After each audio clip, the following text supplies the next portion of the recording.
Naniniwala naman si Senator Amy Marcos na dapat na maging government-to-government ang oil importation at kaakibat nito ang panukalang magbibigay karapatan sa Pangulo na alisin ang value-added tax o VAT sa mga produktong petrolyo. Ang pagsalang niya bilang senatorial re-electionist sa Bakit Ikaw DZRH election interviews binantayan ni Wina Hesoro.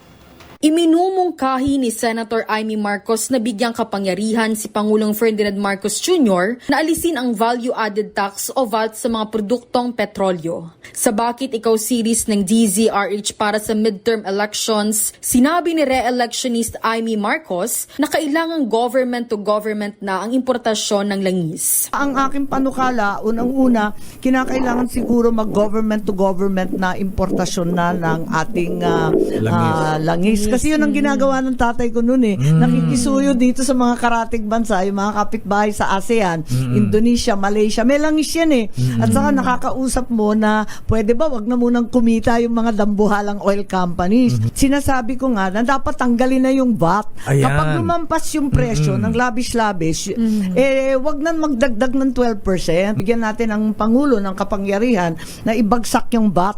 Samantala, sinabi naman ni Senator Amy na hindi sagot ang importasyon sa problema ng bigas, kundi ang mga magsasakang Pilipino rin ang solusyon. Hindi ba pwede yan na bigyan ng sahod? Imbis na ayuda na nakaka-high blood na.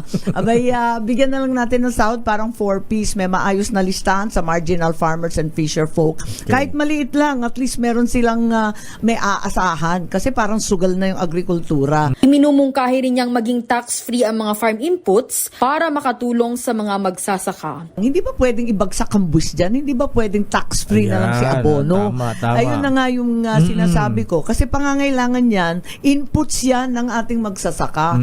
I-tax-free na muna natin yan. Ayon sa kanya, masama ang loob niya dahil sa pagkaltas ng 50 billion pesos sa programang 4-piece na aniya ilang milyong Pilipino o ilang pamilya sana ang umaasa.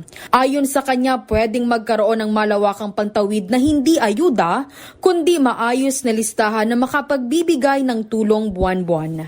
Ang sinasabi ko, ano kaya, magkaroon na lang tayo ng malawakang pantawid na hindi ayuda, kundi maayos na listahan na buwan-buwan ibibigay.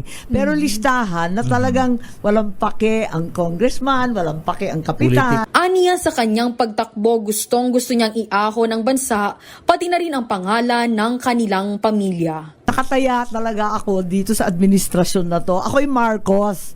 Yung iba dyan kasi, hindi naman sila Marcos, hindi nila pinagdaanan natin. Yung ibang Ilocano talagang nagdusa, tinanggal sa trabaho. Yung loyalista, pinahirapan. Ang haba ng panahon, 36 years inantay. Huwag tayo magbulilyaso, please. Talagang gustong-gusto ko maging matagumpay, makatulong sa tao at iahon. Hindi lang ang bansa, kundi pangalan din namin, please lang. Para sa MBC TV Network News, ito si Wina Hesoro ng DZRH. Una sa Pilipinas, una sa Pilipino.